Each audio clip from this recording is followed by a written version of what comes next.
Hello and welcome to another Cliff Reviews Art House. This time I'm reviewing The Girl with the Needle, directed by Magnus von Horn. Wow, this film is something special. It's heartbreaking, devastating, it's really hard to watch at times, but it's brilliantly made and totally compelling. It really is a can't take your eyes off it experience. It's around 2 hours long and it's very rewarding, but it's a pretty grim experience overall. I did see Von Horn's previous film Sweat and I reviewed it on the channel. I liked it a lot and so I was interested to see The Girl with the Needle. This film is a hard watch. It's almost like a horror film, yet it's a hard-hitting drama about poverty and class. The horror is in the reality. It's got the sound of a horror film at times. There's this rumbling, it's really unsettling. The music is characterized by these dissonant elements and it creates a real sense of menace and tension throughout. It's an immersive experience in this grim and oppressive world.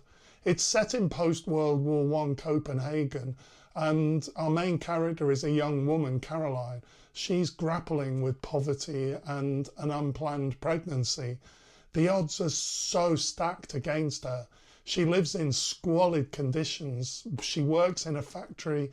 She has a glimmer of hope when she has an affair with the factory boss. She gets pregnant and they agree to get married.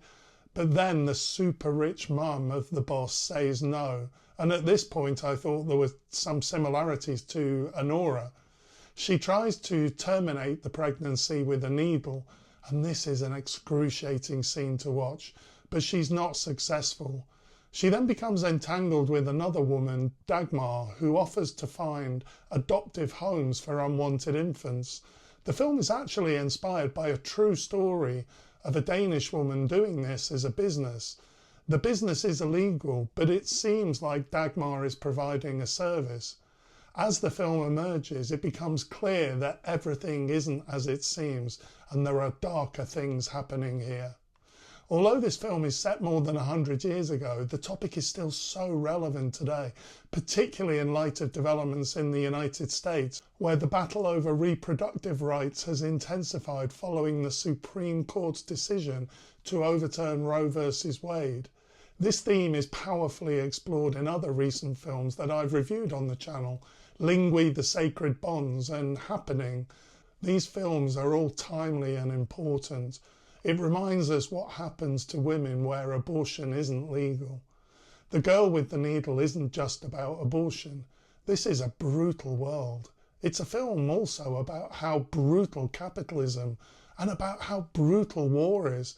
It's a film about class, about people with no opportunities that literally have to struggle just to get by day. Dagmar says to Caroline that the world is a horrible place, but we need to believe it's not so. It's a very negative view of the world. But for people living in circumstances like these, it appears to be true. Denial is the only way to survive. And the film is also about addiction, how this comes about from people just trying to seek a little bit of relief from the misery. As we learn of darker events, the film remains relatively sympathetic to the two main characters. The wrongs committed here are not done because they're bad people. There almost is no other choice. Dagmar is the only choice for many women, and in that sense, she's able to justify to herself that she is providing a service. The cinematography is fantastic. It's shot in beautiful black and white, really high contrast visuals. It's a gothic atmosphere.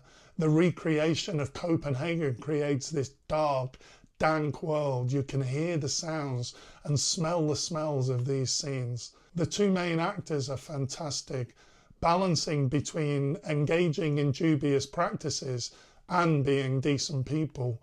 Both of them are likeable, especially Caroline. Overall, The Girl with the Needle is a stark portrayal of a grim chapter in Danish history. It's got compelling performances, atmospheric filmmaking. It's a grueling and heartbreaking story that has direct relevance today. It's not an easy watch, but it's highly recommended. Thanks for watching, and I'll see you next time.